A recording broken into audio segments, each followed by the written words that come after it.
कि क्रीडन तास्न व्रज कुमारा यदुनंदना उपसंगम पप्रक्षुरी विनीता विनित नावता। वनावटी प्रणाम, बनावटी प्रणाम से पुण्य क्षीण होते हैं, नष्ट होते हैं। बच्चों सुन लो, ये मेरे लिए भी और तुम्हारे लिए भी है।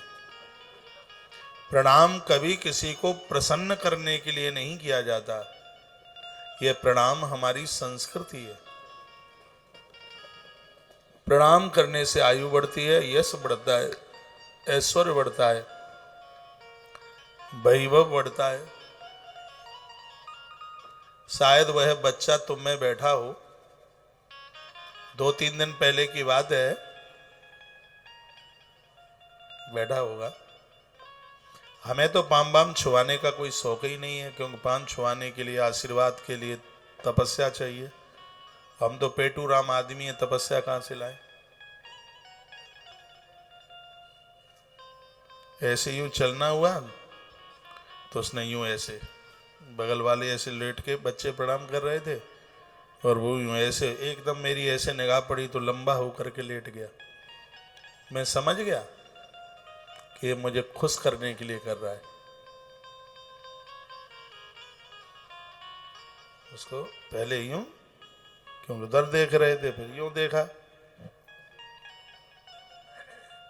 ये गलतियां मत करना कभी। प्रणाम श्रद्धा से किया जाता है। क्या सुंदर बात कही है, जो बनावटी प्रणाम करते हैं उनके पुण्य क्षीण हो जाते हैं। प्रणाम करने में शरीर तीर कमान की तरफ झुक जाए, विद्या तुम्हारे मस्तिष्क में आके बैठ जाएगी। तुम्हारे क्लास में जब गुरुजन लोग पढ़ाने को आते हैं तो तुम्हें ऐसा लगे कि साक्षात विधाता ब्रह्मा जी आए हैं, ब्रह्मा जी आए हैं पढ़ाने के लिए। फिर देखो ये विद्या कितना स्थान प्राप्त कर ले माथे में,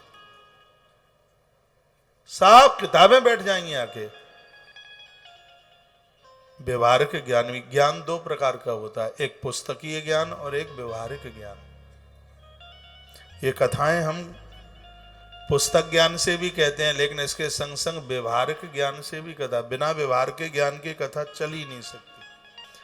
वृद्धों को वंदन करके, प्रणाम करके, उनका सम्मान करके आयु दीर्घ होती है, व्यवहारिक ज्ञान बढ़ता है।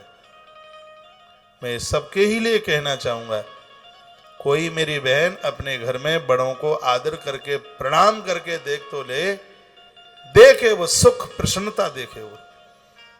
महाभारत के युद्ध में अर्जुन युधिष्ठिर को विजय भी उन आशीर्वादों की विजय है। ऐसा दुनिया के इतिहास में पहली बार हुआ था कि 2 सेनाएं आमने सामने खड़ी हुई थीं और धर्मराज युधिष्ठिर प्रणाम करने को जा रहे थे और वहां जा रहे थे जो दुश्मन के खेमे में विरोध में खड़े हैं युद्ध करने के लिए। सरलता तुम्हारे पास होनी चाहिए। तुम तो दूसरे की तपस्या का पोटला ले लोगे, उससे वो रोक नहीं पाएगा। पितामह भीष्म के चरणों में युधिष्ठिर लंबे होके गिरे, भीष्म रथ से नीचे उतर के आए और कह दिया, आयुष्मान भव, विजयी भव। विजय का आशीर्वाद। युद्ध शुरू नहीं हुआ और उसी समय पितामह भीष्म ने अपने आप को निहत्था कर दिया, विजय का आशीर्वाद दे दिया। यह प्रभाव विनम्रता का, यह प्रभाव सरलता का है।